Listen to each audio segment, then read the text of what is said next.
আরে পাত্রীপক্ষ আসছে ছেলেকে দেখতে, তাড়াতাড়ি আমার দাদার পাকা বাড়িতে চলো। কেন? আরে এই ভাঙা ঘর দেখলে কেউ ছেলেকে মেয়ে দেবে? আর মোটা টাকাও তো পৌঁছাওয়া যাবে না। মনের টাকার লোভে তুমি পাকা বাড়ি দেখাচ্ছ, যখন বৌমা বিয়ে করে আসবে দেখবে কাঁচা বাড়ি, তখন তো বৌমা পালাবে। আরে এখন সরকারি সার্ভে হচ্ছে, যাদের ভাঙা ঘর কাঁচা বাড়ি তাদেরকে সরকার পাকা বাড়ি দিচ্ছে। সরকারি ঘর পাবো?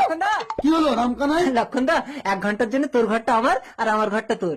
আরে কি হচ্ছে এটা? আরে আরে পাত্রীপক্ষ আসছে, বসতে দাও বসতে দাও। আসুন আসুন বসুন। और अभी तो रुको। এতে দেখছি রাজপ্রাসাদ। রামকানাই বাবু, বাড়িটা কি আপনার? হ্যাঁ, আপনার মেয়ে এই রাজপ্রাসাদের রাজলক্ষ্মী হয়ে থাকবে। আপনার কোনো অভাব আছে রামকানাই বাবু? না না, আমার কোনো অভাব নেই। লিখো, কোনো অভাব নেই, বড় লোক। আরে ছেলে দেখতে এসে এসব লিখালিখি হচ্ছে কেন? আমরা আপনার ছেলেকে দেখতে আসিনি, সরকারি পাকা বাড়ি দেওয়ার জন্য সার্ভে করতে এসেছি। ও স্যার, এ বাড়ি আমার না, অনেক টাকার লোভে আমি পাকা বাড়ি দেখিয়েছি। স্যার স্যার স্যার, এই ভাঙা ঘরটা পাস করে দিন। কই চলো দেখি। এই তোমার নাম কি? লক্ষণ পাত্র। লেখো, লক্ষণ পাত্র ঘর পাবে। আরে এটা আমার ঘর। এই বেরো।